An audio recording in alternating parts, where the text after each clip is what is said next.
এ দুনিয়া সারিয়া কোথায় যাইবা ভাগিয়া, এ দুনিয়া সারিয়া কোথায় যাইবা ভাগিয়া, মরণ তোমায় লইবে ঘিরে যতই করো বাহানা।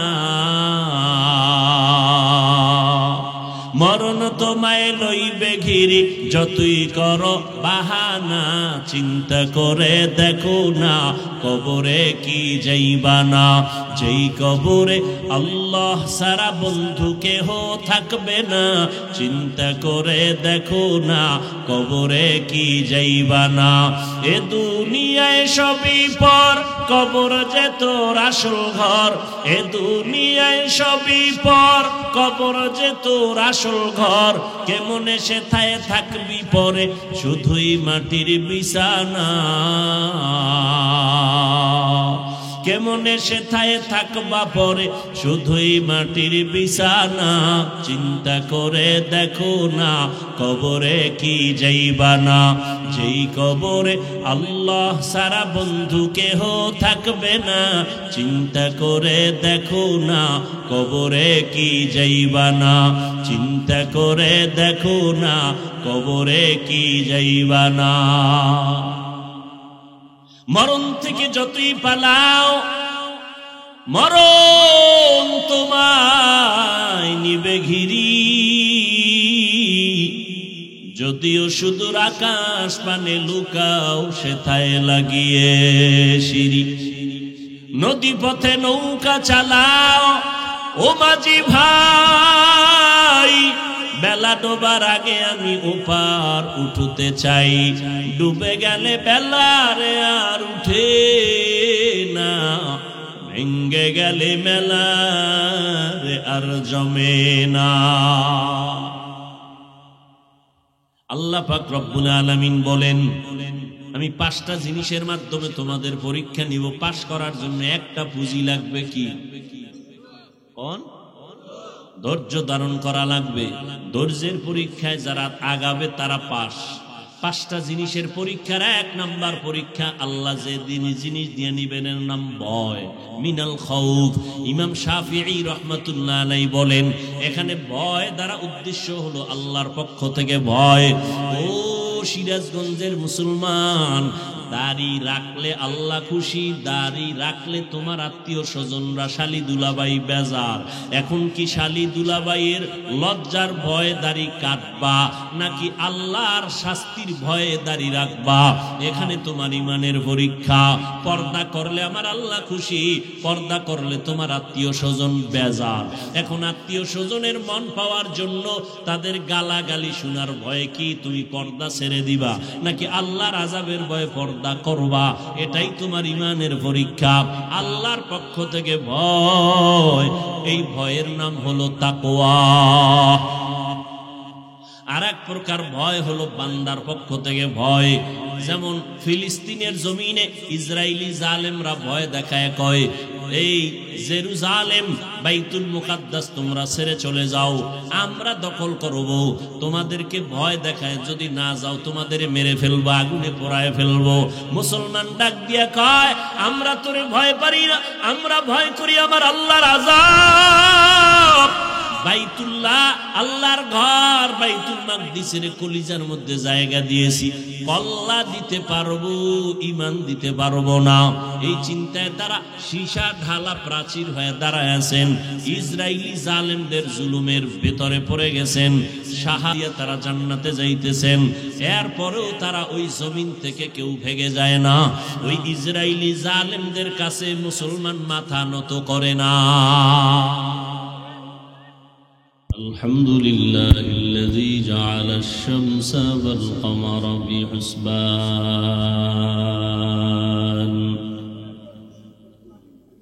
One Nazma wash শাজারা ইয়াসজুদান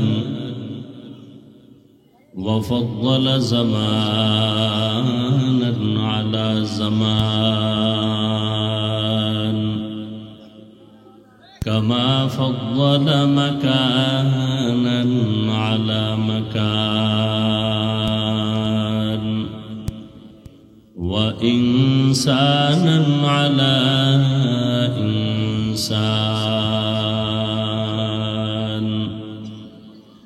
ونشهد أن لا إله إلا الله وحده لا شريك له لا ضد له ولا ند له ولا مثل له ونشهد أن سيدنا وسندنا وحبيب ربنا وطبيب قلوبنا ومولانا محمدا عبده ورسوله أرسله بالحق بشيرا ونذيرا وداعيا إلى الله بإذنه وسراجا منيرا اللهم صل على محمد النبي الأمي وعلى آله وسلم تسليما وبعد فأعوذ بالله من الشيطان الرجيم بسم الله الرحمن الرحيم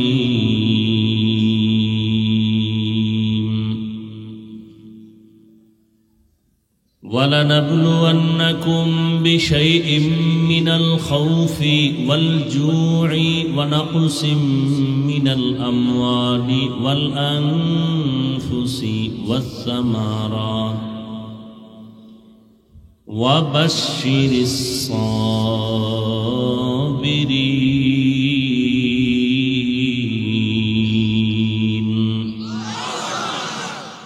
وقال النبي صلى الله عليه وآله وسلم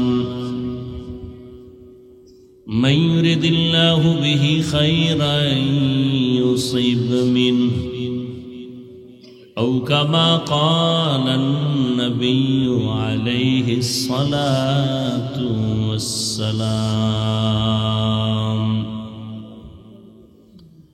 صدق الله مولانا العظيم وصدق رسوله النبي الأمي الكريم ونحن على ذلك من الشاهدين والشاكرين والذاكرين والحمد لله رب العالمين.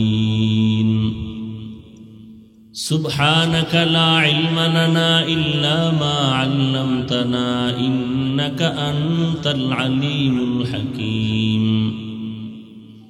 رب اشرح لي صدري ويسر لي أمري واحلل عقدة من لساني يفقه قولي.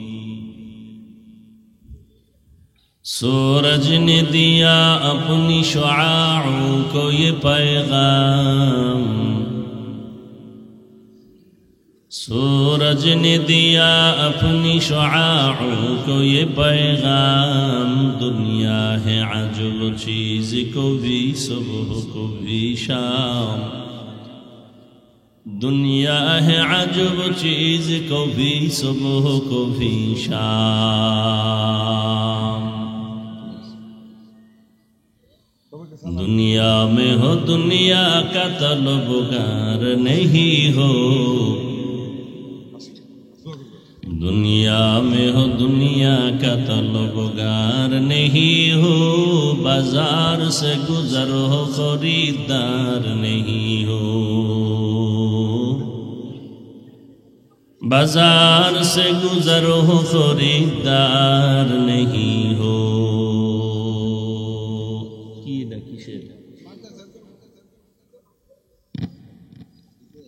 मकबूल है शाद है काबिल तू बहुत है, मकबूल है शाद है काबिल तू बहुत है, आईना के मानिंदे तू नहीं दिल तू बहुत है, आईना के मानिंदे तू नहीं दिल तू बहुत है। আজকের এই 25শে জুন 2024 মহতি এ মাহফিল আল্লাহ পাকের বড় নেয়ামত। হাজারো লাখো মানুষের মধ্য থেকে আল্লাহ আমাদেরকে বাছাই করেছেন, আসার মতো বসার মতো তৌফিক দিয়েছেন। নেয়ামতের শুকর আদায়ার্থে জবান খুলে দিল থেকে পড়ি আলহামদুলিল্লাহ। শুকর আদায় করলে আল্লাহ নেয়ামতকে বাড়ায় দেন। শুকর আদায়ের এক প্রাথমিক এক অবস্থা হলো জবানের দ্বারা আলহামদুলিল্লাহ শব্দ বলা। দ্বিতীয় হলো আল্লাহ পাকের নেয়ামতের কদর করা, সম্মান করা, মোহাব্বত করা। অনেকে আলহামদুলিল্লাহ বলেছেন, অনেকে বলেন নাই। সবাই জবান খুলে আর একবার পড়েন তো আলহামদুলিল্লাহ।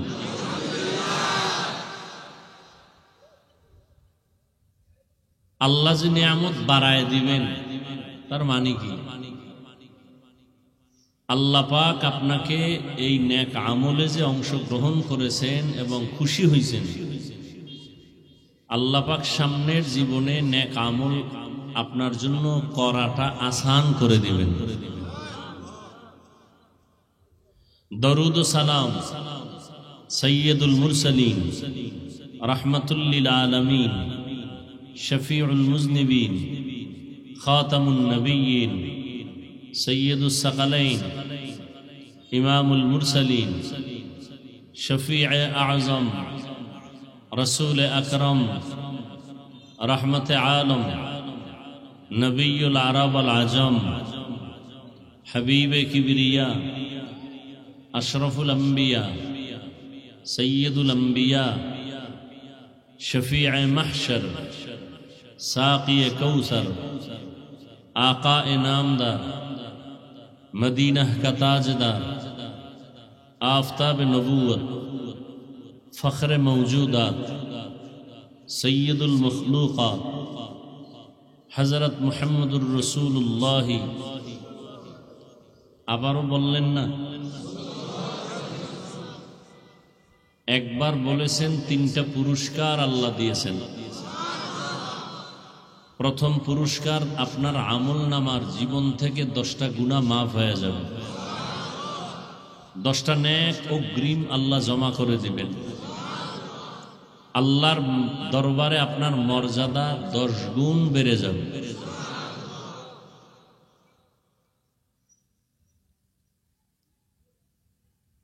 যাদের আয়োজনে আজকের এই প্রোগ্রাম, সময় পরামর্শ অর্থ দিয়ে দোয়া করে উপস্থিত হয়ে মাইক লাইট প্যান্ডেলের ব্যবস্থাপনার মাধ্যমে সহযোগিতা যারা করেছেন, প্রত্যেককেই আল্লাহ পাক এই খিদমতের বরকতে দুনিয়াতে শান্তি, পরকালে মুক্তির ব্যবস্থা করে দিন।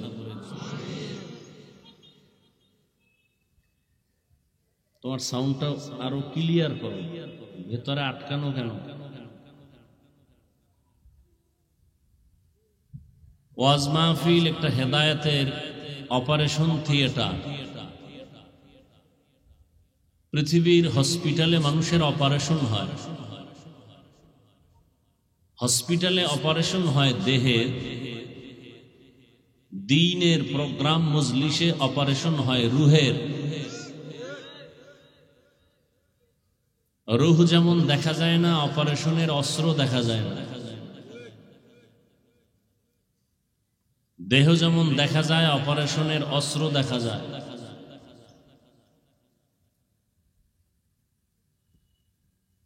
রুহের অপারেশন কেন? বলে আল্লাহ বিরোধী সব শক্তিকে দূর করে আল্লাহর হেদায়াতের মোহাব্বত নূর তার সিনায় ঢুকার মতো ব্যবস্থা করে দেওয়া, রাস্তা দেখায় দেওয়া।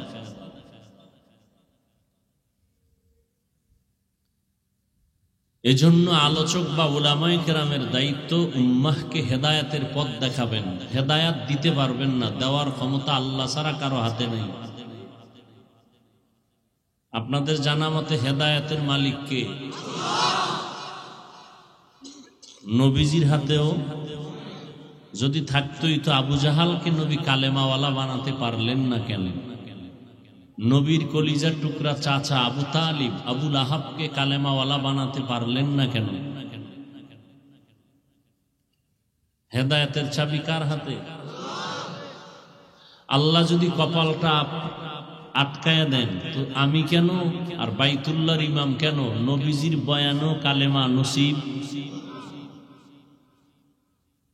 কত বড় নিকৃষ্ট হতভাগা যে নবীজির বয়ানও কালেমা পড়ে না। এরকম দুই একটা কপাল পরার নাম আপনাদের জানা আছে? জবাব দেন, বলেন তো দুই একজনের নাম। এইমাত্র তো বললাম আবু জাহল, জেহেল না জাহাল, নাম হলো ইমাম গজালি। বলে গজ্জালি না, গজালি বিশুদ্ধ উচ্চারণ, গজ্জালি না।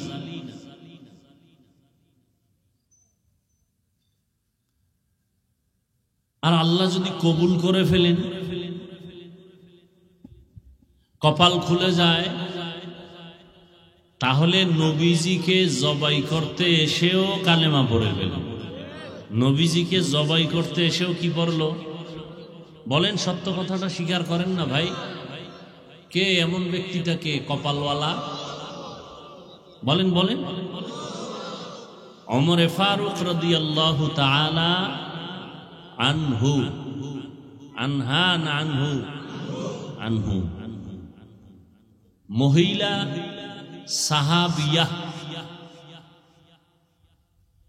আর পুরুষ হলো সাহাবি, বহু বচন সাহাবা।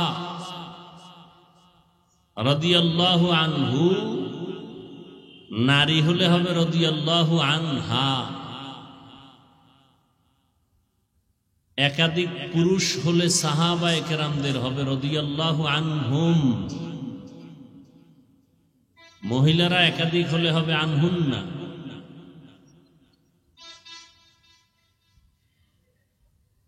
এর নাম কপাল। নবীজির বয়ানে কোনো ভেজাল আছে? এরপরও কালেমা পড়ে নাই কে? আবু জাহাল। নবী কতবার দাওয়াত দিলেন, কপাল খারাপ, হাতের মুষ্টিতে পাথর নিয়ে বলে, এই ভাতিজা মোহাম্মদ, আমার হাতে কি আছে বলতে পারলে আমি এখন তোমারে নবী মানব। নবী খুশি। আচ্ছা আসলে আপনি আমার নবী মানবেন, কালেমা পড়বেন? বলে হ্যাঁ। নবী বললেন, আমি তো বলতে পারবো না আপনার হাতের ভেতরে কি, কারণ আমি গাইবের মালিক না। গাইবের মালিক কে? একটু খেয়াল করেন, আপনারা তো অনেক জ্ঞানী মানুষ। আমাদের টুপিওয়ালাদেরকে মনে করেন আমরা বোকা। আসলেই আমরা বোকা। আমরা যদি বোকা না হইতাম তাহলে আপনাকে ফিডে কত আগে মাইরে ফেলাইতাম। যেই পরিমাণ গালাগালি আমাকে করেন, ইমামরে করেন, আমরা কিচ্ছু বলি না। দেখলে হাসি মুখে সালাম দেই। জানি আপনি আমারে গালি দিছেন, জানি আপনি ফেসবুকে অনেক কিছু লেখেন, এরপর খারাপ আচরণ কোনো আলেম করে না। আমরা বোকা। এই জন্য আপনি গালি দেন, আমরা সালাম দেই। আপনি দেন গালি, আমরা দেই সালাম। আমরা বোকা।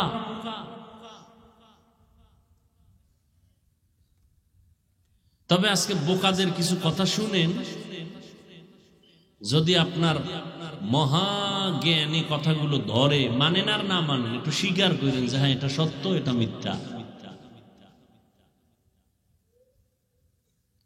কি কথাটা বলতে গিয়ে আনলাম? হাতের মধ্যে কি পাথর। কিছু কথা শোনার নিয়ত আছে তো ইনশাআল্লাহ। আপনাদের এই অঞ্চলে তো বয়ান করতেও খুব পেরেশান হতে হয়। এই একজন আবেগওয়ালা,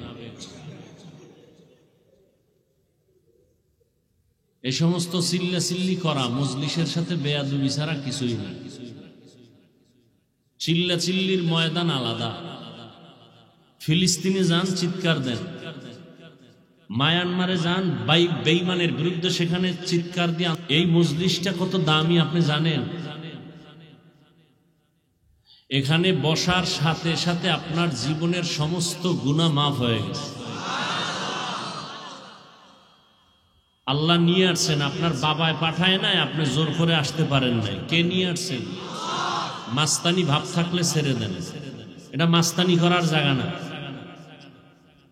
বহু মাস্তান উলঙ্গ হয়ে রাস্তায় পাগলের মতো ঘুরে, বহু মাস্তান চাক্কার তলে শেষ হয়ে গেছে। সব জায়গায় মাস্তানি চলে না, চালাকি চলে না। আল্লাহ নিয়ে আসছেন, বরকত মনে করে চুপ করে বসে থাকেন। আমি কি বলি শুনেন, ভুল হলে দাঁড়ায় যাবেন। হাফিজ ভাই ভুল বলতেছেন, একটু শুনেন, একটা চিৎকার দিবেন না। আপনি ঠিক বললে আমার কথা ঠিক, আপনি যদি ঠিক না বলেন আমারটা বেঠিক, এমন বলেন। আপনি ঠিক বেঠিক বলেন কেন? আমি যদি প্রশ্ন করি সে জবাব দিবেন, সেটা ভিন্ন কথা। চিল্লাচিল্লি কেন? উত্তরবঙ্গের মানুষ বলে দুই একটা ঘটনা বলেন, আর ফেসবুকে লেখালেখি করে হাফিজ সাহেবের অশুনে লাভ নাই, কেচ্ছা কাহিনী রোজ করে। কই যাইতাম? মাঝে মাঝে উদাহরণ দেই, স্বামী স্ত্রী ঝগড়া লাগছে, স্ত্রীকে স্বামী ধমক দিয়ে আমার চোখের আড়াল হয়ে যাও, নাহলে সাইজ করে এলাম জায়গা। স্ত্রী স্বামীকে ভয় পাইয়া সিঁড়ি বেয়ে দোতলায় উঠতেছে, উপরে উঠলে তালাক। স্ত্রী ভয় পাইয়া নিচে নামতেছে, নিচে নামলেও তালাক। মাঝখানে দাঁড়ায় রয়েছে, দাঁড়ায় থাকলেও তালাক। স্ত্রী বলে তো কি করবো, কি করলেও তালাক।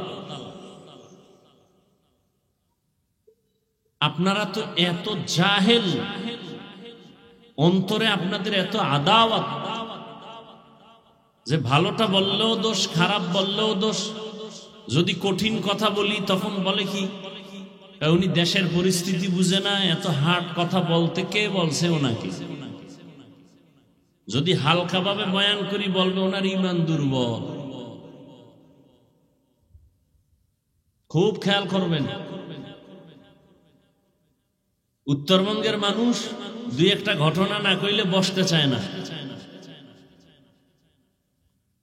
এক জায়গায় বয়ান করছি 2 ঘন্টা শেষ, এরপরে স্লিপ দিছে মুসা নবীর ঘটনা শোনার জন্য। মোনাজাত দিব সেইটাই। আবার ঘটনা বলি, মা বাবার অভিশপ্ত সন্তানরা ফেসবুকে লেখে আমরা কেচ্ছা কাহিনীর ওয়াজ করি। দেখেন তো কত জ্বালা। এইবার মা বাবার অভিশপ্ত সন্তান যারা, আমি সারা বাংলাদেশে আমি চ্যালেঞ্জ করে বলতেছি, যারা আলেমদের বিরুদ্ধে ফেসবুকে লেখে ওরা মা বাবার অভিশপ্ত সন্তান। মা বাবার অভিশাপ কপালে না লাগলে কোনোদিন সে আলেমের বিরুদ্ধে ফেসবুকে লিখতে পারে না। মা বাবার অভিশপ্ত সন্তান, ওদেরকে বলছি শুনো, তুমি কেচ্ছা কাহিনীর কি বুঝো আর কোরআন সম্পর্কে কি জানো? মানো আর না মানো, শুরুতেই বলছি সত্য কথাটার স্বীকার করো। পৃথিবীতে কিচ্ছা কাহিনীর শ্রেষ্ঠ কিতাবের নাম কোরআন শরীফ, তোমার জানা আছে? শুনে নাও, পৃথিবীতে শ্রেষ্ঠ কিচ্ছা কাহিনীর কিতাবের নাম হাদিস শরীফ, তোমার জানা আছে? ওলামায়ে কেরাম ভুল হলে ধরায় দিবেন, জোরে আসতে না। আপনাদের উপর আমার দায়িত্ব, বিনয়ের সাথে বেয়াদবি ক্ষমা চাই। শ্রেষ্ঠ কিচ্ছা কাহিনীর কিতাব কোরআন শরীফ, কিচ্ছা কাহিনীর শ্রেষ্ঠ কিতাব হাদিস শরীফ। এবার আলেমরা আমাকে একটু অ্যান্সার দিবেন, সাধারণ মানুষ বুঝে যাক। কোরআন শরীফে গরুর কিচ্ছা আছে না নাই? বাঘের কিচ্ছা আছে না নাই? আছে। কোরআন শরীফে পিপিলিকার কিচ্ছা আছে, কোরআন শরীফে হাতির কিচ্ছা আছে, কোরআন শরীফে সাপের কিচ্ছা আছে। তুমি কি জানো বেয়াদব?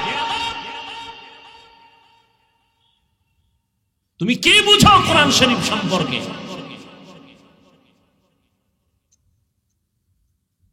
কোরআন শরীফের ভেতরে মাছির কেচ্ছা আছে, মশার কেচ্ছা আছে, কি জানো কেচ্ছা কাহিনী। 2000 আয়াত আছে, 2000 আয়াত আছে এর উপরে, প্লাস 2000 আয়াত কোরআন শরীফে, প্লাস এর থেকে শুধু কিচ্ছা কাহিনী, কিচ্ছা কাহিনী, কিচ্ছা কাহিনী। হাদিসে তো কিচ্ছা কাহিনীর অন্ত নাই। আর আমরা তো সোনাবন্দের কেচ্ছা বলি না, আমরা বয়ানে বসে ওই সমস্ত কেচ্ছা শুনাই যা শুনলে মানুষের চোখে পানি আসে, দিল নরম হয়। তোমার মধ্যে এত হিংসা কেন? কি কারণ? কি তোমার দাড়ি নাই সে নিয়ে তো তুমি একবারও টেনশন করলা না। তোমার মাথায় রসুলের আদর্শের টুপি নাই সে নিয়ে তো তুমি ভাবলা না। তাবলীগের কারণে বহু মানুষ দ্বীনের পথে আসতেছে, তোমার এইটা নিয়ে অ্যালার্জি। সাহস থাকলে আজকে বলে দাও, আমি হাফিজুর রহমান আল্লাহর জাতের কসম করে বলে গেলাম, তুমি আমাকে প্রমাণ দাও, আমি এখন থেকে তাবলীগের বিরুদ্ধে নেমে যাব, চরমনের বিরুদ্ধে নেমে যাব। আমাকে জবাব দাও, সবাই মিলে সত্য কথা বলবা। আমার কলিজার যুবকদেরকে বলতেছি, বাংলাদেশের মধ্যে তাবলীগের দ্বারা ইসলাম আর মুসলমানের কি পরিমাণ ক্ষতি হয়েছে, জবাব চাই সবার কাছে। বুঝে নাই? তাবলীগের কারণে বাংলাদেশে ইসলাম আর মুসলমানের কি ক্ষতি হয়েছে বলো, বলো বলো, যুবকেরা বলো।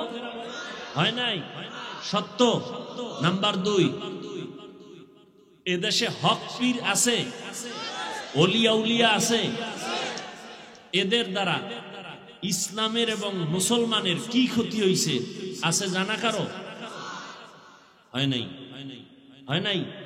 নাম্বার 3, কওমি মাদ্রাসার দ্বারা আমার বাংলাদেশের মুসলমানের ঈমান আমলের ক্ষতি হয়েছে। হয় নাই? সবাই একমত? তাহলে পায়ে ধরে বিনয়ের সাথে বলে গেলাম, মোহাব্বতে, রাগের ভাষাও আছে ওটা ছেড়ে দিলাম, মোহাব্বতের ভাষা দিয়ে বলে গেলাম, যদি তোমার অন্তর বলে আসলেই তাবলীগের দ্বারা মুসলমানের ঈমানের ক্ষতি হয় নাই, যদি পীর মুরিদি যারা হক লাইনে এদের দ্বারা এদেশের মানুষের ঈমানওয়ালার ঈমান আসছে, বেনামাজি নামাজি হইছে, দাড়ি কামানেওয়ালা দাড়িওয়ালা হইছে, যদি এটা অন্তর বলে কওমিওয়ালাদের দ্বারা এদেশের মানুষ দ্বীনের দিকে আসছে, গুনার দিকে যায় নাই, যদি এটা তোমার অন্তর সাক্ষী দেয়, পায়ে ধরে বলে গেলাম, মৃত্যু পর্যন্ত কোনোদিন তাবলীগের বিরুদ্ধে কিছু লেখবা না, কিছু বলবা না, কোনোদিন ভুলেও কওমির বিরুদ্ধে কিছু বলবা না, লেখবা না। খাঁটি আল্লাহওয়ালা ভণ্ড না, যারা খাঁটি ওলিয়া উলিয়া এদের বিরুদ্ধে লেখবা না, বলবা না। আর থাকলে আমাকে প্রমাণ দাও, কেউরে দরকার নেই, আমি মাঠে বিরোধিতায় নেমে যাব, আমাকে সাইজ করে নাও, আমাকে ম্যানেজ করে নাও। বিরোধিতা কেন? কই আমি 5 কল্লি টুপি মাথায় দিছি, যাদের টুপি নাই কি তাদের বিরুদ্ধে তো কিছু বলি নাই। তুমি 5 কল্লি দেখলে কেন এত বাঁকা নজরে তাকাও? আমি তো কওমি মাদ্রাসার সন্তান, কোনোদিন তো আলিয়ার বিরুদ্ধে বলি নাই, স্কুলের বিরুদ্ধে বলি নাই, তুমি কওমি নিয়ে কথা বলো কেন? আমি তাবলীগের লাইনের সন্তান, পীর মুরিদির লাইনের সন্তান, যারা পীর মুরিদির লাইনে নাই, তাবলীগের লাইনে নাই, তাদের তো হিংসা করি নাই, দেখলে সালাম দেই। তোমার মধ্যে বিরোধিতা কেন? লাথি মারার গুণটা অর্জন করেছো, বুকে লাগাইয়া বুঝাবার গুণটা অর্জন করতে পারো নাই। রাসূল তো কাউকে লাথি মারেন নাই, বুকে লাগাইছেন, যে কারণে 13 বছরের ব্যবধানে মক্কার জাহান্নামী মানুষগুলো জান্নাতের টিকিট পেয়ে গেছে, মাত্র 13 বছর। তোমার আদর্শ এমন কেন? আমি হাফিজুর রহমান রে 13 বার গালি দিছো, হেদায়েতের দোয়া করছো কয়বার?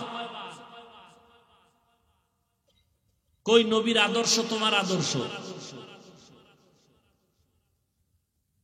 আল্লাহ আমাদের সব ভাইকে হেদায়েত দান করুন।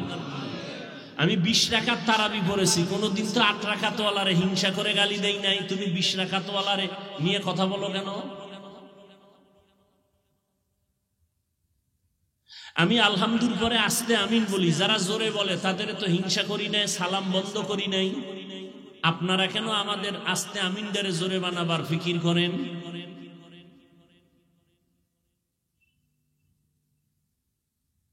আল্লাহ আমাদেরকে বুঝ দান করেন।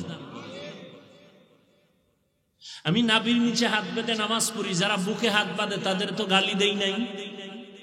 আপনি কেন আমার নাভির নিচের হাত দিয়ে টানাটানি করেন? নাম্বার শেষ। 20 রাকাত পড়ছি, 8 রাকাত পড়ছেন, আমি আস্তে আমিন বলছি, আপনি জোরে আমিন বলছেন।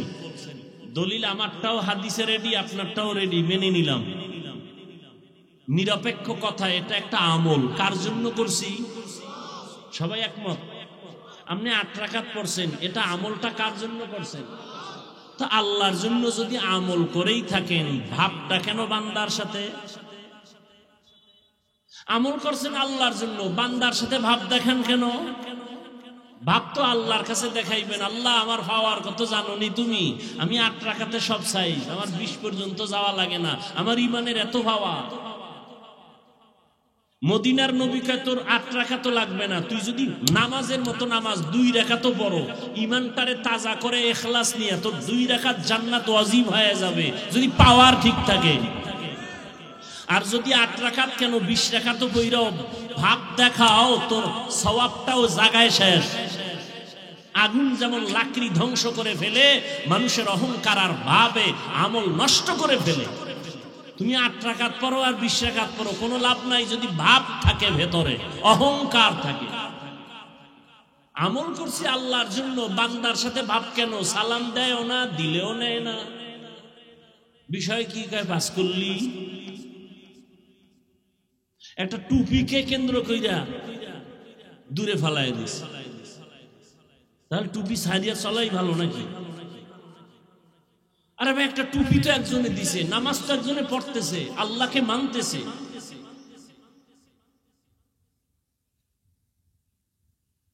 আল্লাহ আমাদের হেদায়েত দান করুন। আবু জাহাল হাতের মধ্যে পাথর নিয়ে যখন বলল কি আছে, নবী বলে আমি বলতে জানি না, আমি জানি না কি আছে। কেন জানি না? আমি গাইবের মালিককে। এখানে একটা কথা বলে রাখি, মনে রাখবেন যাদের সম্ভব। কিছু কিছু আল্লাহর গুণ আছে, এটা আল্লাহর জন্যই খাস, এখানে আর কারো অংশীদার নেই।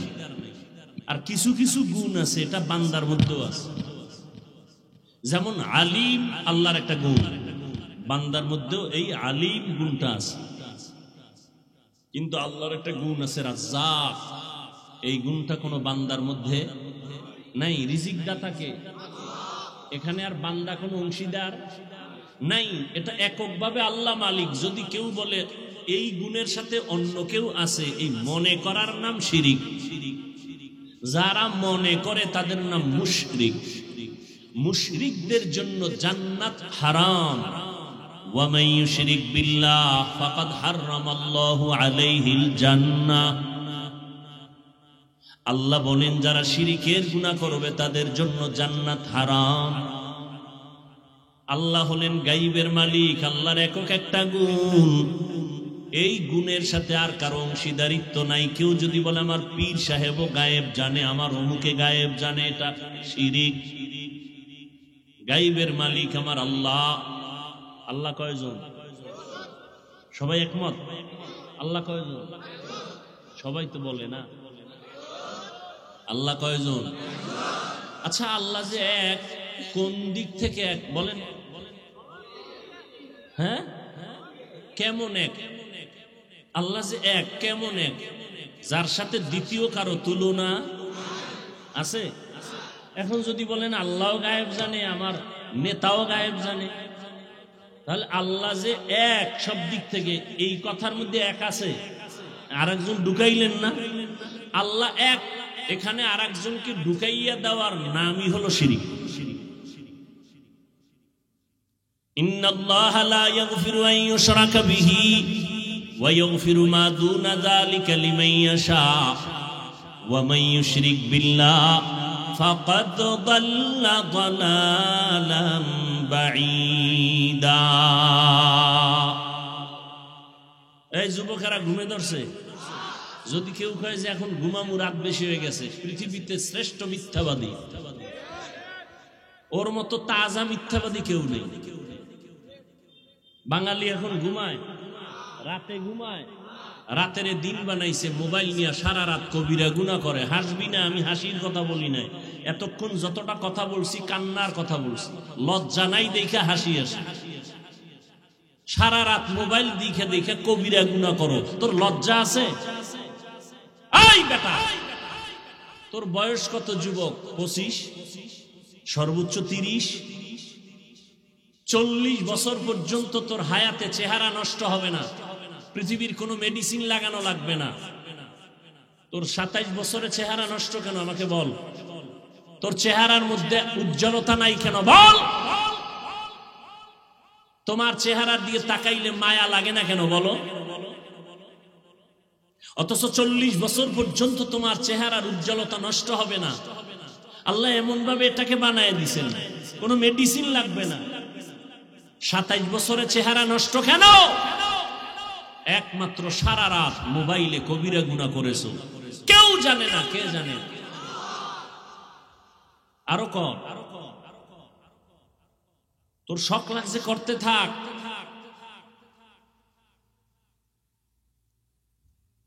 ঘুমের ঘরে কত মানুষ মরে যায়। যুবক যদি চিন্তা করতি, ঘুমের ভিতরে যদি আজরাইল আসে আমি কি জবাব দিব, এই চিন্তা যদি করতি তো কানের মধ্যে গানের তার লাগাইয়া ঘুমাইতি। লজ্জা শরম নাই দেখে আবার হাসো। আমি তো হাসির কথা বলি নাই, চিন্তা করলে তো কান্না দরকার যে আমি এত খারাপ। অথচ 1500 বছর আগে মদিনাতুর রসুল কি বলেছেন? রহমতের নবী বলেছেন, যুবকেরা আমি মুহাম্মদের উপকার করেছে আর বুড়ারা বিরোধিতা করেছে। নবীজি বলেছেন উপকার করছে নবীজির কারা? যুবকেরা। ও যুবক, নবী বলেছেন যুবকেরা আমি মুহাম্মদের উপকার করেছে, বুড়ারা বিরোধিতা করেছে। তুমি যুবকের দ্বারা কি উপকার হচ্ছে মুহাম্মদের আদর্শের? তোমার চেহারার দিকে তাকাইলে মায়া নাই, উজ্জ্বলতা নাই, নূর নাই। আল্লাহ আমার কলিজার প্রত্যেকটা যুবকরে ঈমানের নূর দান করেন। এখন ওই মিডিয়া আর এক গজব, দেখামু সবার ভালোর জন্য, এটারে বানাইবে অহংকার, অহংকার বানাইবে। আমি এই দামি একটা মোবাইল চালাই, খুব দামি, এক আল্লাহর বান্দা আমেরিকার থেকে নিয়ে আসছে। আমার এই মোবাইল কেন, আমার হায়াতে আমি ফেসবুক চালাই না। কিছুদিন আগে ঈদের চিন্তা করলাম ইউটিউবে একটু ওয়াজ মাহফিল দেখবো, শুনবো, ভালো ভালো আল্লাহওয়ালাদের। এটাতে ঢুকলে অ্যাড আসে মেয়েদের। পরে ইউটিউব আনইনস্টল করে ফেললাম। কইরা 2-3 দিন খুব খারাপ লাগছে। কি করবো, মোবাইলটা খুললে কিছু তো দেখতে হবে, দেখার কিছু নাই। তো কিতাব আছে, তাফসির আছে, এগুলো মাঝে মাঝে কইরা আলহামদুলিল্লাহ আজও পর্যন্ত নিজের কন্ট্রোলের মধ্যে রাখছে। ফেসবুকও নাই, ইউটিউবও নাই। আর এই যুগে যারা মোবাইলের গুনাহের থেকে নিজেকে বাঁচাইতে পারবে, এর মতো আদর্শ মানুষ আর কেউ। আল্লাহ আমাকেও হেদায়াত দান করুন, আপনাদেরকেও হেদায়াত দান করুন। আর তুমি সারা রাত মোবাইলে কবিরা গুনাহ করো। যুবক, তুমি ভাবতেছো হুজুর আপনি তো বলবেন পরকালে ফিডা আছে, বাদ দাও, ওটা পরের কথা। আজকে পারলে আমার কথা যদি মহব্বতে শুনো, আজকে অনুরোধ করে বলবো, বাসায় গিয়া গুগলে লেখবা টাচ মোবাইলে শরীরের কি ক্ষতি হয়, পরকালের শাস্তি ভিন্ন, নগদ কি ক্ষতি হয় তোমার শরীরের। আজকে গুগলে সার্চ দিও, ওখানে কোনো হুজুর নাই, তোমার সব মুরব্বি টাইওয়ালারা বসে আছে। এই মোবাইলের দ্বারা তোমার চোখের পাওয়ার চলে গেছে, খবর নেই। এই বেটা, 40 বছরের মানুষটার কোনো রোগ থাকার কথা না, আর তোর 25 বছরে মাথা ঘুরায়, হাড়, বুকে ব্যথা, কিছু পড়তে গেলে মাথা গরম, গোলায় যায়। এ আকাম করছো কেন? 40 বছরে তো রোগ হওয়ার কথা না, তুই যুবকের, গ্রামের মানুষ ভালো খাও, মাথা ঘুরায় কেন, বুকে ব্যথা কেন?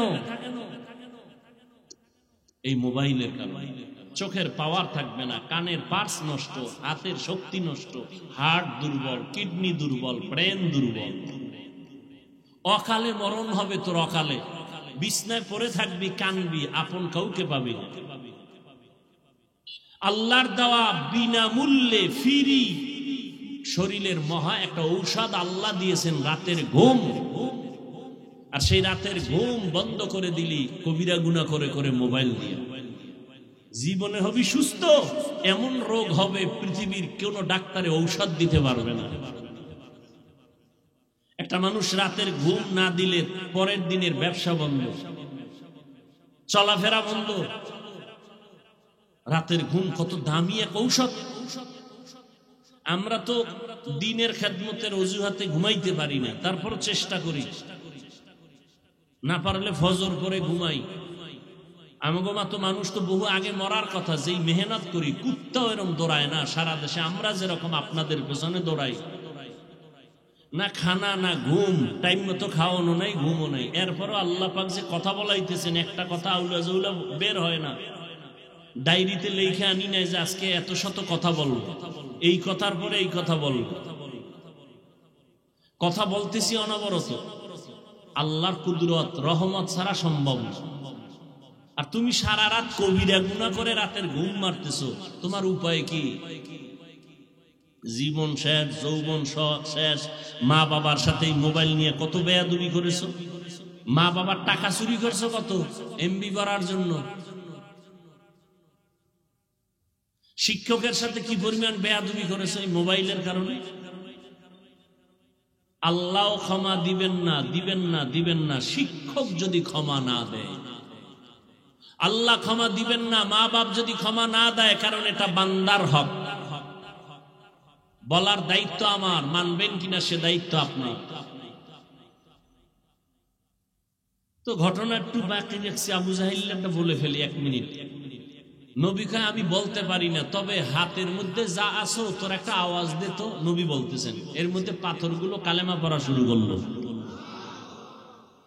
আবু জাহিল পাথরটি ফালায় কয় মোহাম্মদ বড় জাদুকর, এর নাম কপাল, এর নাম। নবীজি বুঝাইতেছে কালেমা পড়ে না, আর আবু ওমরের মতো বান্দা নবীরে জবাই করতে এসে মুসলমান হয়ে গেল, এর নাম কপাল। وَلَنَبْلُوَنَّكُمْ بِشَيْءٍ مِّنَ الْخَوْفِ وَالْجُوعِ وَنَقْصٍ مِّنَ الْأَمْوَالِ وَالْأَنفُسِ وَالثَّمَرَاتِ।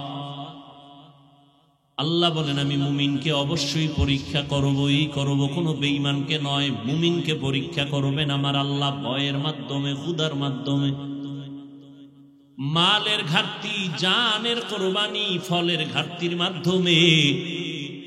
ওয়াবাশশিরিস সাবিরিন, ধৈর্য ধারণকারীদের জন্য আল্লাহর পক্ষ থেকে সুসংবাদ। পয়গম্বর বলেন মাইয়ুরিদিল্লাহু বিহি খাইরান ইউসিব মিন, আল্লাহ যাকে মহব্বত করেন, ভালোবাসেন, তাকে মুসিবত দিয়ে পরীক্ষা নিবেন।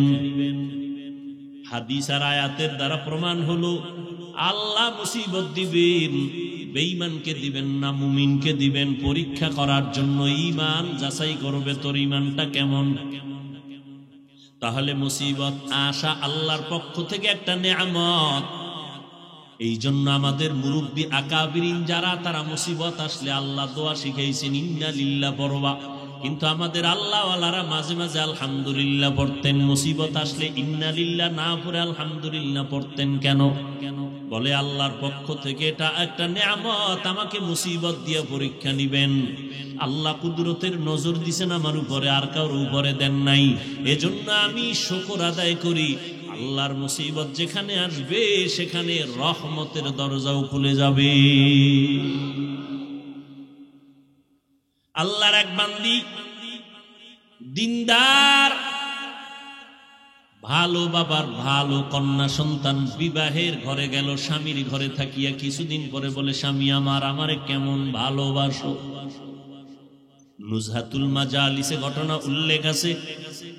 স্বামী বলে তোমাকে আমি জীবন দিয়া ভালোবাসি, যা চাইবা তাই পাইবা, চাওয়ার আগে আমি দিতে বাউন্ড। স্ত্রী ডাক দিয়া বলে স্বামী আমার, যা চাইবো তুমি তাই দিবা? বলে হ্যাঁ। সত্যি বলেছো? বলে হ্যাঁ সত্যি বলেছি। স্ত্রী ও স্বামীর পরীক্ষামূলক একটু বলছে, তাহলে আমার তালাক দিয়া দাও। আমি চাইলেই দিবা? কহা দিব তো, তালাক দাও। স্বামী বলে কল্লা যাইতে পারে, তালাক দিতে পারি না। তালাক দেওয়া কি ভালো মানুষের কাজ? পৃথিবীতে নিকৃষ্ট একটা মানুষ স্ত্রীকে তালাক দিতে পারে, এটা ঘৃণিত একটা জায়েজের কাজ, ঘৃণিত আল্লাহর কাছে, রসুলের কাছে একটা ঘৃণিত কাজ তালাক দেওয়া।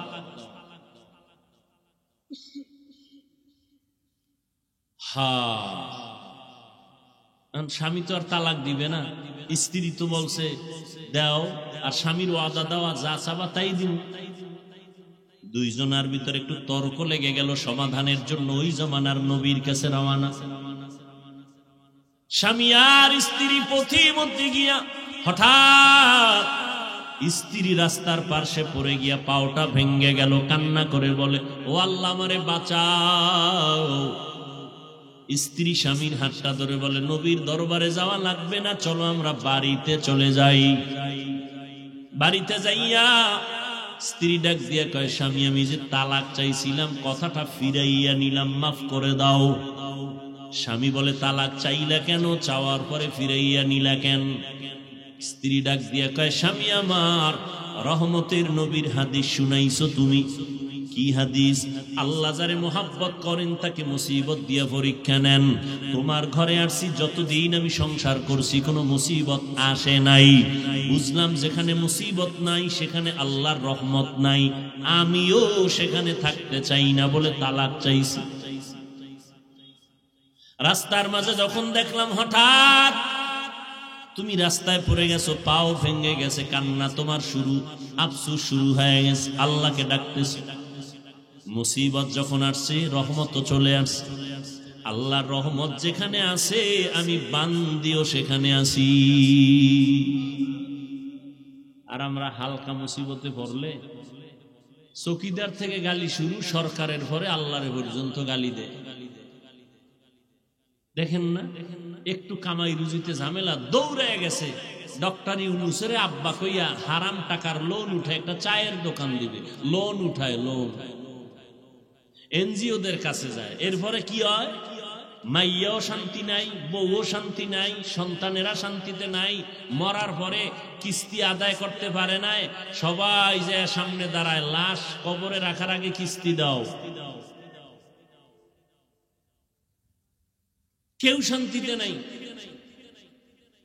এক আল্লাহর বান্দা কাঁদতেছেন আমার সামনে, কিছু টাকা আমি লোন আনছিলাম, কিস্তি দিতে পারি না।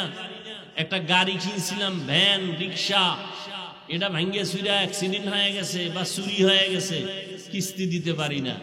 ওই পাওনাদার কুলাঙ্গারেরা আইসা আমার উপযুক্ত মেয়েটাকে মারলো, স্ত্রীকে মারছে। এর থেকে মইরে যাওয়া ভালো না? যে আমার অপরাধের কারণে আমার আল্লাহ মাফ করুন, আমার মেয়েকে মারবে, আমার স্ত্রীকে গায়ে হাত তুলবে, তাও নাপাক হাত, সুদখোরের হাত, ঘুষখোরের হাত আমার স্ত্রীর গায়ে লাগবে। নাউযুবিল্লাহি মিন যালিক। আমি এত খারাপ পুরুষ? সুদেই লোভে পাপ, পাপে মৃত্যু। কই আমাকে হুজুর বাদ দেন না, RAB, army, police, BDR, doctor, professor, ব্যবসায়ী, চাকরিজীবীরা এক টাকাও হারাম খায় না, এমন লোক নাই? আপনি কেন পারেন না? আপনার জিহ্বাটা কুত্তার মতো বের হয়ে গেল কেন?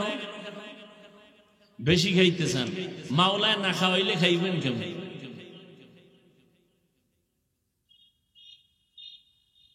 আর আমরা বেশি খাইতে চাই না, কিন্তু আল্লাহ আমাকে বেশি খাওয়ায়।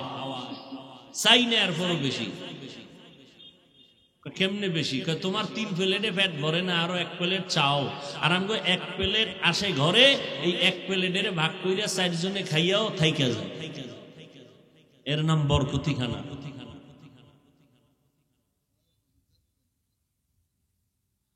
হায় হায়, আল্লাহ তাআলা বলেন আমি মুমিনকে পরীক্ষা করব, কোন বেঈমানকে না। কারণ জান্নাত শুধু মুমিন পাবে, কোন বেঈমান পাবে না। আল্লাহ মুমিনের জান্নাত দিবেন, আর আল্লাহ পরীক্ষা নিয়ে একটু যাচাই করবেন তার ইমানের হালাত কেমন। আল্লাহ বলেন এই 5টা জিনিসের মাধ্যমে আমি মুমিনদের পরীক্ষা করব। কয় জিনিসের দ্বারা? 5টা। এই 5টা জিনিসের পরীক্ষায় তারা পাশ করবে যাদের মধ্যে একটা পুঁজি থাকবে, ওই পুঁজিটার নাম হলো ধৈর্য। যাদের মধ্যে ধৈর্য নাই এরা কোনোদিন পাশ করতে পারবে না। যেমন আপনারা এখানে আসছেন, ধৈর্য যাদের নাই তারা আসছে চলে গেছে, কিছুক্ষণ আছে চলে যায়, ধৈর্য নাই। ধৈর্য 3 প্রকার, ইবাদতের বেলায় ধৈর্য, গুনাহের বেলায় ধৈর্য, মুসিবতের বেলায় ধৈর্য। এই ধৈর্য ধারণকারীদের এত ফল, এত পুরস্কার। আল্লাহ তাআলা বলেন অনেক পুরস্কার আমি ধৈর্য ধারণকারীদের দান করব, তবে দুনিয়া আখিরাতে মহা 2টা পুরস্কার দিব ধৈর্য ধারণকারীদের। এক, দুনিয়ার পুরস্কার হলো আমি আল্লাহ তার বন্ধু হয়ে আজীবন থাকব। সুবহানাল্লাহ। না খারাপ লাগে আপনাদের? ইয়া আইয়ুহাল্লাযীনা আমানুস্তাঈনু বিস-সাবরি ওয়াস-সালাহ ইন্নাল্লাহা মা'আস-সাবিরিন।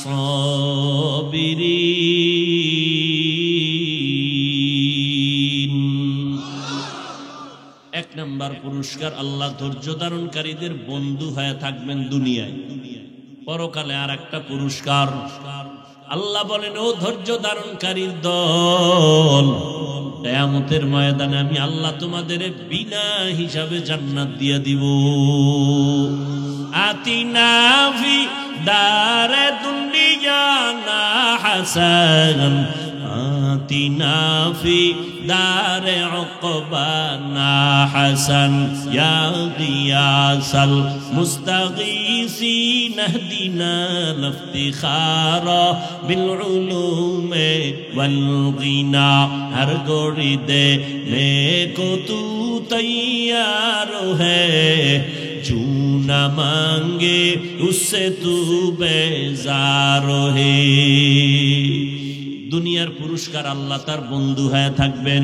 আল্লাহ যদি আপনার বন্ধু হয়ে যান, আপনার কোনো পেরেশানি, কোনো টেনশন নাই। দেখছেন না মহামারী করোনা, গোটা দুনিয়াটা স্তব্ধ। যারা চেয়ারে বৈশা নিজেদের খোদা খোদা ভাব নিয়ে চলতেছিল, সারা দুনিয়ার খোদা ভাবওয়ালারাও থমকে গেছে। ব্যবসায়ীর ব্যবসা নাই, চাকরিজীবীর চাকরি নাই, স্কুল বন্ধ, কলেজ বন্ধ, ট্রেন বন্ধ, ব্যবসা বন্ধ, চাকরি বন্ধ, দোকান বন্ধ, বাস বন্ধ, সব বন্ধ। আল্লাহ আঙ্গুল দিয়া দেখায় দিয়েছেন কোরআনের একটা মাদ্রাসাও বন্ধ হয় নাই। ইতিহাস ভুলে যায়ও না। আর ওই করোনার সময় মাস্ক লাগায়া জবানটারে আটকায়া রাখছি, একজনে ট্রিপল মাস্ক লাগাইছে করোনার ভয়, কিন্তু এরপরও যারে ধরছে মাস্কে ফিরাইতে পারছে। হ্যাঁ বাবা করোনায় আক্রান্ত হয়ে গেল। এর যুবক, ইতিহাস যেন ভুলে না যাও। করোনায় বাবাকে আক্রান্ত করে ফেলেছে। ওই বাবার 2টা কুলাঙ্গার শিক্ষিত শয়তান, 2টা কুলাঙ্গার সন্তান শিক্ষিত। বাবারে যখন করোনায় ধইরা ফেলাইলো, টাকা দিয়া এলাকার গরিব ছেলেদের কয় আমার বাবার লাশটা রাস্তায় ফালায় দিয়া, রাস্তায় ফালায় দিছে। দরওয়াজা লক করলো, জানালা লক করে দিল। জানালা দিয়ে একবারও সন্তান তাকায় দেখলো না বাবার লাশটা কি কুত্তায় খাইলো নাকি জানাজা হইল। কিন্তু জানো নিরে বাঙালি, ওই ইতিহাসটা কেমন? ওই বাংলাদেশের শত শত করোনার লাশ আমার দেশের কিছু পুলিশ ভাইরা আর আমার দেশের সিংহবাগ ওলামায়ে কেরাম টুপিওয়ালারা ওই লাশগুলো কাঁধের মধ্যে নিয়েছেন, গোসল করাইছেন, কাফন পরাইছেন, জানাজা পরাইছেন, কবর খনন করে দাফন করাইছেন। ইতিহাস ভুলে যাইও না। শত শত লাশ দাফন করানোর পরেও একজন হুজুরেও করোনায় মরে নাই। ভাল লাগে না শুনতে? না, আল্লাহ দেখায় দিয়েছেন হায়াতের মালিক আমার আল্লাহ। আমি আল্লাহ যদি আজরাইল পাঠাই, তোর কোন মাকসে তোরে বাঁচাবে? বাংলাদেশের টাকার বালিশ বানায় ঘুমায় যমুনা গ্রুপের মালিক করোনায় আক্রান্ত হইয়া আমার স্পেশাল ফ্লাইট দিয়া সিঙ্গাপুরে নিয়ে আমারে করোনা থেকে বাঁচাও। কত হাজার কোটি টাকা চাও, নেও। টাকা দিয়াও বান্দা বাঁচতে পারে না। 3টা সাদা কাফনের প্যাকেট হয়ে কবরে চলে গেছে। কথা ঠিক নি? এ দুনিয়া সারিয়া কোথায় যাইবা ভাগিয়া, এ দুনিয়া সারিয়া কোথায় যাইবা ভাগিয়া, মরণ তোমায় লইবে ঘিরে যতই করো বাহানা। মরণ তোমায় লইবে ঘিরে যতই করো বাহানা। চিন্তা করে দেখো না কবরে কি যাইবা না, যেই কবরে আল্লাহ সারা বন্ধু কেহ থাকবে না। চিন্তা করে দেখো না কবরে কি যাইবা না। এ দুনিয়ায় সবই পর, কবর যে তোর আসল ঘর। এ দুনিয়ায় সবই পর, কবর যে তোর আসল ঘর। কেমনে সেথায় থাকবি পরে, শুধুই মাটির বিছানা। কেমনে সেথায় থাকবা পরে, শুধুই মাটির বিছানা। চিন্তা করে দেখো না কবরে কি যাইবা না, যেই কবরে আল্লাহ সারা বন্ধু কেহ থাকবে না। চিন্তা করে দেখো না কবরে কি যাইবা না, চিন্তা করে দেখো না কবরে কি যাইবা না। মরণ থেকে যতই পালাও, মরণ তোমায় নিবে ঘিরি। যদিও সুদূর আকাশ পানে লুকাও, সেথায় লাগিয়ে সিঁড়ি। নদী পথে নৌকা চালাও ও মাঝি ভাই, বেলা ডোবার আগে আমি ওপার উঠতে চাই। ডুবে গেলে বেলারে আর উঠে না, ভেঙ্গে গেলে মেলারে আর জমে না। আল্লাহ পাক রব্বুল আলামিন বলেন, আমি 5টা জিনিসের মাধ্যমে তোমাদের পরীক্ষা নিব। পাশ করার জন্য একটা পুঁজি লাগবে। কি? কোন? ধৈর্য ধারণ করা লাগবে। ধৈর্যের পরীক্ষায় যারা আগাবে তারা পাস। 5টা জিনিসের পরীক্ষার 1 নাম্বার পরীক্ষা আল্লাহ যে জিনিস দিয়ে নিবেন এর নাম ভয়, মিনাল খাউফ। ইমাম শাফিঈ রাহমাতুল্লাহ আলাইহি বলেন, এখানে ভয় দ্বারা উদ্দেশ্য হলো আল্লাহর পক্ষ থেকে ভয়। ও সিরাজগঞ্জের মুসলমান, দাড়ি রাখলে আল্লাহ খুশি, দাড়ি রাখলে তোমার আত্মীয় স্বজনরা শালি দুলাবাই বেজার। এখন কি শালি দুলাবাইয়ের লজ্জার ভয়ে দাড়ি কাটবা, নাকি আল্লাহর শাস্তির ভয়ে দাড়ি রাখবা? এখানে তোমার ইমানের পরীক্ষা। পর্দা করলে আমার আল্লাহ খুশি, পর্দা করলে তোমার আত্মীয় স্বজন বেজার। এখন আত্মীয় স্বজনের মন পাওয়ার জন্য তাদের গালাগালি শোনার ভয়ে কি তুমি পর্দা ছেড়ে দিবা, নাকি আল্লাহর আযাবের ভয়ে পর্দা করবা? এটাই তোমার ইমানের পরীক্ষা। আল্লাহর পক্ষ থেকে ভয়, এই ভয়ের নাম হলো তাকওয়া।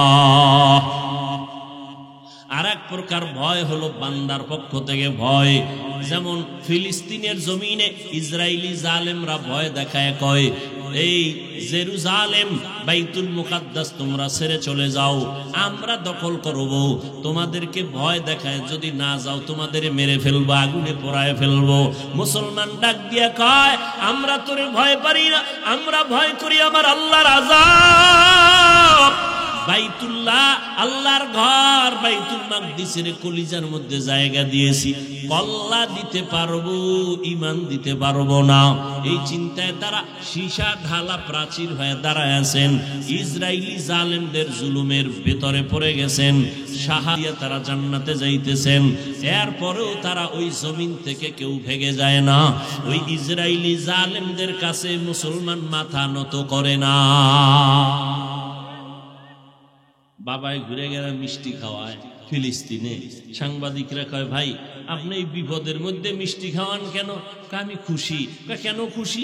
আমার 2 সন্তান শহীদ হইয়া জান্নাতে আরামে আছে, আমিও রেডি হইতেছি, আমিও জান্নাতে যাব। আর আমগো দেশের কিছু কুলাঙ্গার আছে মুসলমানের বাচ্চা, এরা চায়ের দোকানে বয়ে বয়ে কয় ফিলিস্তিনে মানুষ মরে, বাংলাদেশে চিল্লাইলে লাভ কি? আল্লাহ হেদায়েত দান করুন। ভাইরা আমার, 1 নাম্বার ভয় আল্লাহর পক্ষ থেকে, ভয় বান্দার পক্ষ থেকে ভয়। ও বান্দা, তুমি যদি দাড়ি রাখো, নামাজ পড়ো, অনেক ক্ষেত্রে তোমার চাকরিতে রাখবে। এখন কি তুমি কি টাকার জন্য তুমি চাকরি করবা, নাকি আমার আল্লাহর জন্য তুমি আল্লাহর পথে চলবে? এটা ঈমানের পরীক্ষা। আমি সংক্ষেপে বলে যাচ্ছি। 2 নাম্বার পরীক্ষার বস্তু হলো ক্ষুধা। আল্লাহ ক্ষুধা লাগাইয়াও পরীক্ষা নিবেন। ইমাম শাফিঈ রাহমাতুল্লাহ আলাইহি বলেন, এখানে ক্ষুধা দ্বারা উদ্দেশ্য হলো রোজা। অনেকে রোজার মাস রোজা রাখতে পারে নাই। কি ভাই আপনি রোজা রাখেন না কেন? মুসলমান কয়, আমার ঘরে কি ভাতের অভাব, আমি রোজা রাখবো কেন? আমরা কি ভাতের অভাবে রোজা রাখছি? আরে রোজা তো হিন্দুরাও রাখে, বৌদ্ধরাও রাখে, খ্রিস্টানেরাও রাখে, পৃথিবীর সবাই রোজা রাখে। সিস্টেম আলাদা, নাম আলাদা। আমাদেরটার নাম রোজা, আর অন্যদেরটার নাম হলো না খাওয়ার সাধনা। আর আমাদের মুসলমানের না খাওয়ার সাধনা না, বরং না খাওয়ার মধ্য দিয়ে আল্লাহ পাওয়ার সাধনা। অতএব তুমি ভাতের অভাবে কেন বললা রে বাবা? আল্লাহ পাক রব্বুল আলামিন ক্ষুধার দ্বারা পরীক্ষা নিবেন। সাহাবায়ে কেরাম, এমনকি আপনার আমার নবী, যেই নবীর জন্য আমার আল্লাহ নিজে আশিক, ওই নবী দোয়া করলে উহুদ পাহাড় স্বর্ণ হয়ে যাইত। কিন্তু ওই নবী খন্দকের যুদ্ধে পেটে পাথর বেঁধেছেন। সাহাবায়ে কেরাম পেটে পাথর বেঁধেছেন, তারপরেও কোনোদিন বাতিলের কাছে আপোষ করেন না, হারাম পথে যান নাই। ও মুসলমান নবীর আশিক, রমজানের রোজা রাখো ক্ষুধার মাধ্যমে পরীক্ষা। নবী তো শুধু রমজান না, সপ্তাহের বৃহস্পতিবার সোমবার দিনও নবী রোজা রাখছেন। আর রোজাটা শুধু ঈমানের কারণ না, শরীরটারে সুস্থ রাখার একটা ঔষধ হলো রোজা। আর মূর্খ কিছু মানুষেরা রোজারে বানাইছে রোগের কারণ। আমি রোজা রাখলে রোগ বেড়ে যায়, অথচ শরীরের রোগের ঔষধ হলো রোজা। আর এ বানাইছে রোগের কারণ। যেমন নিয়ত তেমন বরকত। 3 নাম্বার পরীক্ষা, ওয়ানাকসিম মিনাল আমওয়াল, মালের ঘাটতি, মালের কোরবানি। ইমাম শাফিঈ রাহমাতুল্লাহ আলাইহি বলেন, এখানে মালের কোরবানি দ্বারা উদ্দেশ্য হলো যাকাত। রাস্তাঘাটে সাইনবোর্ড দেখি মাঝে মাঝে, দারিদ্র বিমোচন করো, দারিদ্র বিমোচন করো। সরকারও অনেক পদক্ষেপ নিয়েছেন, কিন্তু আল্লাহ মানুষ বানাইছেন, মানুষের শান্তির ব্যবস্থা আল্লাহ করেছেন। মানুষের শান্তির ব্যবস্থা, অর্থনৈতিক সচ্ছলতার জন্য আল্লাহ একটা আইন করে দিয়েছেন স্থায়ী। ধনীরা বছরে একবার গরিবের যাকাত দিবা। যাকাতটা যদি ধনীরা ঠিক মতো দিত, এই জমিনের মধ্যে দারিদ্র বিমোচন হয়ে যাইত। যাকাত অনেকে দেয়, কিন্তু সঠিকভাবে দেয় না, হিসাব করে না। নবীজি হাদিসে বলছেন, কিয়ামতের আগে বড় লোকেরা যাকাত দেওয়াটাকে জরিমানা মনে করবে। বলবে এটা জরিমানা, দেওয়া যাবে না। লামসাম কিছু দিয়া কইবা যাও। এ বিষয়ে বিস্তর আলোচনা আমি রমজানে করেছি। যাকাত দেওয়া না আদায় করে দেওয়া। যাকাত দেওয়া আলাদা কথা, আদায় করে দেওয়া আর একটা কথা। আল্লাহ কইছে যাকাত আদায় করো, দেও বলে নাই। এখানে ব্যবধান কি বিস্তারিত রমজানে আমার আলোচনা আছে। যাকাত গরিবরা কয় আমরা গরিব, আমগো মালও নাই পরীক্ষাও নাই। না, তোমাকে আর এক পরীক্ষা রয়ে গেছে। কি? ধনীরা দিবে মালের কোরবানি, তুমি দিবা জানের কোরবানি। ধনী বলে এখানে একটা মাদ্রাসা বানাও, টাকা লাগবে না। টাকা দিব আমি। তাহলে ঘর দুয়ার মাটি কাটার কাজ করবে কে? ধনী বলে এটা আমার সময় নাই, আমি পারি না, আমি মালের কোরবানি দিলাম। ও গরিবেরা, তোমরা জানের কোরবানি দাও, খরচ আমি দিব, তোমরা জানের কোরবানি দাও, সময় দাও। দেখছেন আল্লাহ কেমনে সাজাইছেন। জান্নাতের রাস্তায় সবাইরে ঢুকার সুযোগ দিছেন। ধনীরাও ঢুকবে, গরিবেরাও। ধনী টাকা দেয়, গরিব তুমি সময় দাও। হ্যাঁ, জানের কোরবানি, মালের কোরবানি, এ জমিনের ইতিহাস। জানের কোরবানি দিয়েছেন ইব্রাহিম নবী ইসমাইলের চুরির নিচে নিয়া। এই কোরবানির বড় মহা পরীক্ষা। এই যে হজ করে মানুষ, বাইতুল্লাহ যায়, সব তো ইব্রাহিম আর হাজেরা আলাইহিস সালাম আর ইসমাইল নবীর কাহিনীর নিদর্শন। সাফা মারওয়ায় না দৌড়াইলে হজ বাদ। সব আম্মাজান হাজেরা আলাইহিস সালামের দৌড়ানি আল্লাহ আইন করে দিছে কিয়ামত পর্যন্ত। ওই পাথর মারে না, পাথর, আরে মেয়ে কথা কন না, কেন মারে জানেন না? কারে মারে? তখন কি শয়তান বই রয়েছে? শয়তান বড় হয়েছে, সবাই পাথর মারে হোমানে। একজনে জুতাও মারছে, শয়তান তোরে দেখাই দেবে, জুতা মারতেছে। শয়তান কি ওখানে বয়ে রয়েছিল? ওই ইসমাইল নবী আর ইব্রাহিম নবী যে পাথর মারছিল, আল্লাহ এটারে নিদর্শন বানায় দিছে। এই এতটুকু কাজ করবি না, তুই জীবনভর তাহাজ্জুদ যদি পইরা বাইতুল্লাহর বুকে লাগায় কান্দ, তোর জিন্দেগীর সব ইবাদত বরবাদ। কোন চালাকি চলবে? চলবে না। বাইতুল্লাহ তাওয়াফ করো, জমজমের পানির জন্য হাজিরা পাগল। সারা দুনিয়ার চিকিৎসা বিজ্ঞানীরা থিওরি দিয়ে দিছে, জমিনে যত পানি আছে জমজমের মতো বিশুদ্ধ পানি জমিনের মধ্যে আর কোথাও দেখছেননি। সেই ইসমাইল শিশু বাচ্চার কান্না থেকে পানি শুরু, ওখান থেকে যেই পরিমাণ ছিল আজও সেই পরিমাণ আছে। হাজার হাজার হাজার হাজার কোটি মিলিয়ন ট্রিলিয়ন বিলিয়ন পানি মানুষগুলো নিয়ে যায় হাজি সাহেবরা, কিন্তু পানি কমেও না বাড়েও না। সুবহানাল্লাহ। না সাহাবায়ে কেরাম একদিন জিজ্ঞাসা করলেন, ইয়া রাসূলুল্লাহ, জমজম কূপের তলা কই? নবী বলেন, জমজম কূপের তলা হলো হাউজে কাউসারের সাথে লাগানো। দাঁড়াইয়া খায় গরুতে, দাঁড়াইয়া খাওয়া পান করা ইসলামে নিষেধ। তবে দুই কারণ, দুই জিনিস দাঁড়াইয়া পান করা সুন্নত। জমজমের পানি দাঁড়ায় করেন, বইয়া করলে গুনাহ হবে না, খবরদার। আবার পেছ লাগাই না কিলাকিলি বাজায়, অনেকে আবেগে কিলাকিলি বাজায়। জমজমের পানির উপকার আছে প্রায় 25টার মতো। এর মধ্যে বড় উপকার কি? আপনার পানির পিপাসা কি ভাতে নিবারণ হবে? ফলে নিবারণ হবে? হবে না। কিন্তু জমজম পানি এমন একটা আল্লাহর নেয়ামত, পেটের ক্ষুধাও নিবারণ করে, পানির পিপাসাও নিবারণ করে। ভাত খাওয়া লাগবে না। নবী একটা খেজুর একটু জমজমের পানি দিয়া সাহারি খাইছেন, সারাদিন রোজা সাহাবায়ে কেরাম। আর আমরা সাহারি খাইতে খাইতে আজানও দেখা আরো খাইয়েল। এমন খাওয়ানোর পাগল বাঙালি।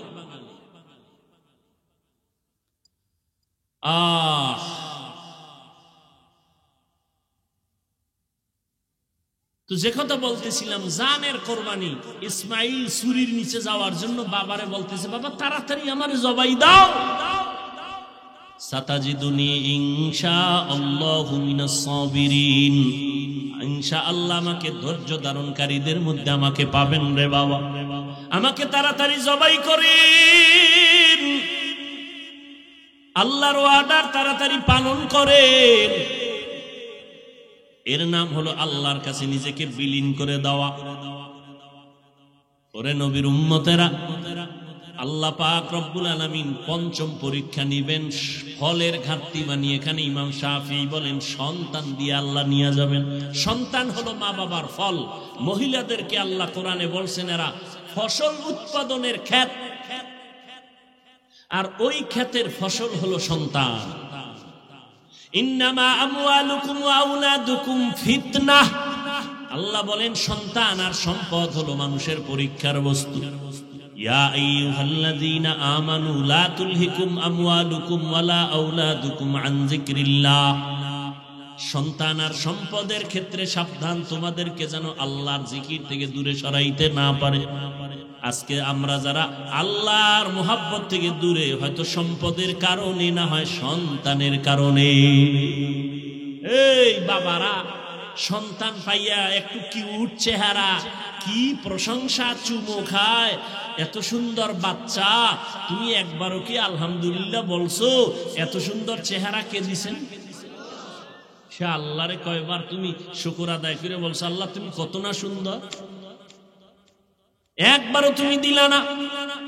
সন্তানটারে আব্বু আব্বু বইলা চুমাইলা, কত শতবার আব্বু বলে চুমাইছো, কিন্তু যে আল্লাহ এত সুন্দর চেহারা দিয়া বানাইছে, ওই আল্লাহর কয়বার শুকর আদায় করছো রে নিমক হারাম? একবারও চিন্তা নাই। আল্লাহ সন্তান দিয়া পরীক্ষা নিবেন রে বাবা। সন্তান আল্লাহ দিবেন পরীক্ষা, সন্তান দিবেন না এটাও পরীক্ষা। আবার আল্লাহ পাক সন্তান দিয়া নিয়ে যাবেন, এটাও পরীক্ষা। ছেলে দিবেন পরীক্ষা, মেয়ে দিবেন পরীক্ষা। ওরে নবীরা শেখ, আপনার আমার নবীকে আল্লাহ ছেলে দিয়েছেন, অল্প বয়সে আবার নিয়ে গেছেন। নবীর কোনো ছেলে বেঁচে ছিল না, আল্লাহর নবীকে 4টা কন্যা দিয়েছেন। ওই কন্যা দ্বারা আল্লাহ নবীর বংশ, নবীর ইজ্জত, নবীর নাম বজায় রাখছেন। কন্যার মাধ্যমে নবী বলেন, এত দামি ব্যক্তি আমি নবী, আমার কোনো ছেলে নাই, আমি 4 কন্যার বাবা। ও কন্যার বাবারা, একটা কন্যা যদি পাও, তুমি একটা জান্নাতের মালিক হয়ে যাবে। কন্যা ভাইয়া হাদিস শুনে বাবাই খুশি। কি আপনি খুশি কেন? আমি এক জান্নাতের মালিক হয়ে গেছি। মাইয়াডারে কি করছেন? কয় ওরে গ্রামীণ ব্যাংকের মালিক বানায় দিছে। এরম নাই? এরে পর্দার আড়ালের আম্মা জানেরা, ও যুবক, কয়দিন আর যৌবনের বাহাদুরি করবা? চোখের সামনে লাশ আর লাশ আর লাশ, এমন কোন দিন নাই লাশের কোনো মিছিল নাই। আমি যে এতক্ষণ আপনাদের বয়ান শুনাইছি, একবারও কিন্তু বলি নাই ও যুবক বাবারা, ও বৃদ্ধ বাবাজিরা, আপনারা যারা ব্যবসা করেন সব বাদ দিয়া তাবলিগে মসজিদে গিয়া জিকির করেন, একবারও কিন্তু বলি নাই। যারা স্কুল কলেজে পড়ো যুবক বাবারা, বলি নাই আমাদের মাদ্রাসায় চলে আসো, স্কুল কলেজ বন্ধ করে দাও, বলি নাই। চাকরিজীবীদের বলি না চাকরি ছেড়ে দাও, বরং আমি বলে গেলাম ওরে যুবক, আল্লাহর মোহাব্বত নিয়ে বলি চাকরি করো আলহামদুলিল্লাহ, সারিও না। ব্যবসা করো, করো, বাধা নাই। স্কুলে পড়ো, কলেজে পড়ো, বাধা নাই। তুমি ডাক্তার হও, ইঞ্জিনিয়ার হও, তুমি একজন প্রফেসর হও, তবে আমার দাবি কখনো তুমি বেয়াদব হইও না। তোমার ব্যবহারে কোনোদিন যেন তোমার মা বাবা কষ্ট না পায়, তোমার কপাল নষ্ট হয়ে যাবে। তোমার ব্যবহারে যেন উলামায়ে কেরাম কষ্ট না পায়, তোমার আচরণে যেন কোনো মুরব্বীরা কষ্ট না পায়। তুমি একজন আদর্শবান ডাক্তার হও, আদর্শবান ইঞ্জিনিয়ার হও, তুমি একজন আদর্শবান প্রফেসর হও। তুমি কলেজে পড়ো বাবা, নবীর তরিকা মানিয়া চলো, উলামায়ে কেরামের পরামর্শ নিয়ে চলো। যুবকেরা, তোমার মতো যুবক স্কুলে কলেজে পড়ে, 5 ওয়াক্ত নামাজ পড়ে, মিথ্যা বলিও না, আছে না নাই? বালিশে মাথা লাগায় একটু চিন্তা করিও, তুমি কেন পারো না রে বাবা? তোমার মতো যুবক রাস্তায় গাড়ি চালায়, ড্রাইভারি করে, নামাজ ছাড়ে না, মনটারে একটু প্রশ্ন করো, তুমি কেন পারবা না? তোমার মতো যুবক র্যাব, আর্মি, পুলিশ, বিডিআরের চাকরি করে, নামাজ ছাড়ে না, ব্যবসা করে, নামাজ ছাড়ে না, তুমি কেন পারবা না? চেয়ারম্যান, মেম্বার, এমপি, মন্ত্রী নামাজ পড়ে, দাড়িওয়ালা, অভাব নাই, তুমি কেন পারবা না? ও যুবক বাবা, মোনাজাতে কত যুবক কান্না করে, তোমার চোখে পানি আসে না কেন?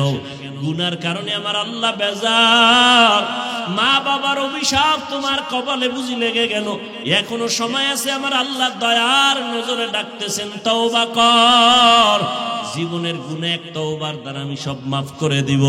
ও যুবক বাবারা, আমি একটু আগেও বলেছিলাম হেদায়েতের মালিক আমার আল্লাহ।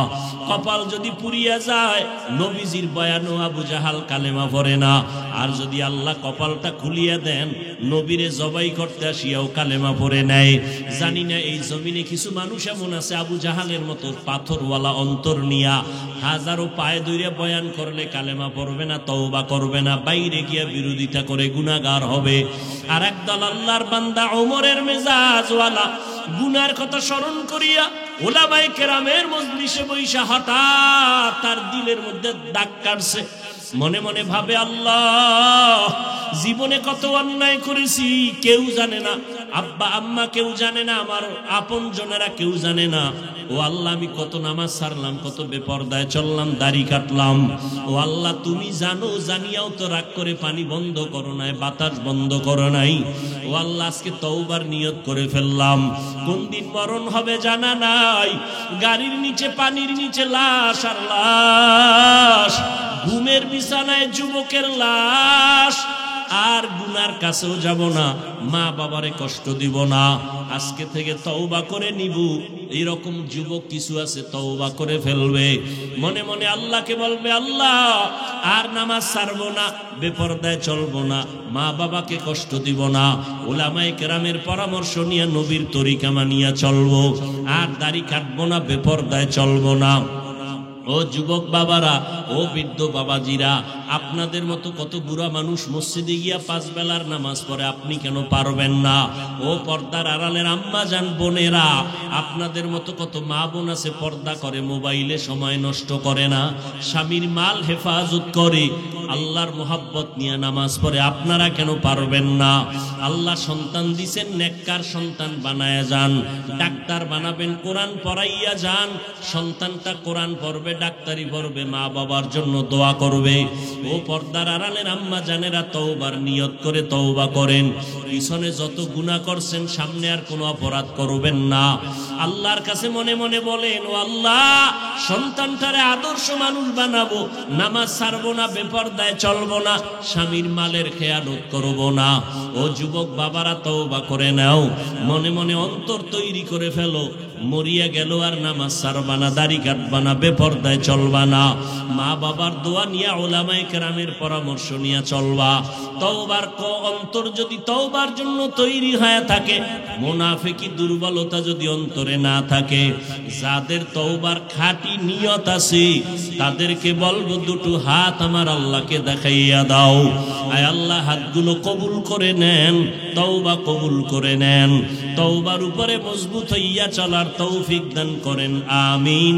আলহামদুলিল্লাহি রাব্বিল আলামিন, ওয়াসসালাতু ওয়াসসালামু আলা সাইয়্যিদিল আমবিয়াই ওয়াল মুরসালিন ওয়া আলা আলিহি ওয়া আসহাবিহি আজমাইন।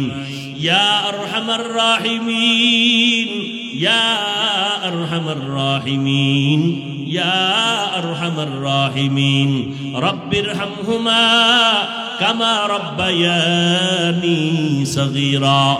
اللهم إنك عفو كريم تحب العفو فاعف عنا.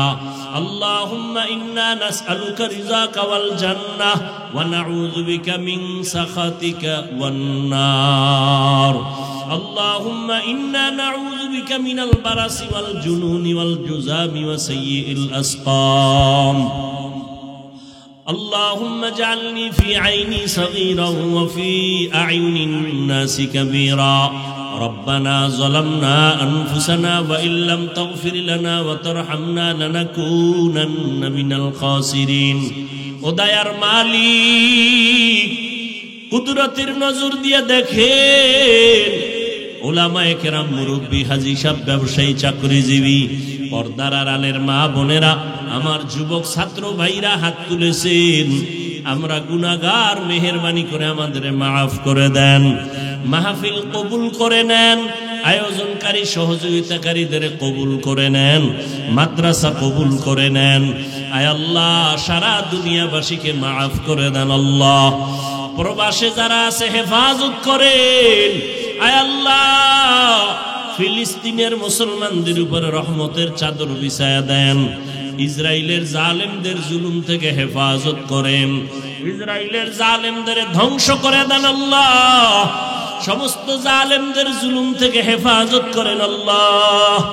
বাংলাদেশ শান্তির দেশ বানায় দেন, জনপ্রতিনিধির দায়িত্ব যারা পালন করে আয় আল্লাহ, প্রশাসনিক ভাবে যারা কাজ করে সবাইকে দ্বীনের খাদেম বানায় দেন, মা বোনদের আবেদা বানায় দেন, 5 ওয়াক্ত নামাজি পর্দাওয়ালা বানায় দেন, ঘরে ঘরে সুন্নতের বাতি জ্বালায় দেন, সন্তানগুলো নেককার বানায় দেন, লেখাপড়া যারা করে পরীক্ষার্থী কামিয়াবি দান করেন, মাদ্রাসা মসজিদগুলো কবুল করে নেন, অন্যান্য শিক্ষা প্রতিষ্ঠান নবীর আদর্শে কবুল করে নেন। আয় আল্লাহ, আমাদের রিয়া হাসাদ কিবির দূর করে অন্তরে ইখলাস দান করেন, মুখালিফের মুআফিক বানায় দেন, ইলম হিলম হিকমত আমলে বরকত বাড়ায় দেন, উলামা তোলাবা উম্মতের অন্তরে ইজ্জত মুহাব্বত বাড়ায় দেন, উলামায়ে আহলে হকের বিজয় দান করেন, বাতিলের মোকাবেলায় বিজয় দান করেন। আয় আল্লাহ, আমার কলিজার টুকরা যুবক প্রত্যেকের দ্বীনের খাদেম বানায় দেন, মোবাইলের গুনাহের থেকে হেফাজত করেন আল্লাহ, মোবাইলের গুনাহের থেকে হেফাজত করেন আল্লাহ, মোবাইলের গুনাহের থেকে হেফাজত করেন আল্লাহ। আয় আল্লাহ, আমরা যারা হাত তুলেছি জানি না কার মা নাই বাবাও নাই, অন্ধকার কবর থেকে দোয়া চায়।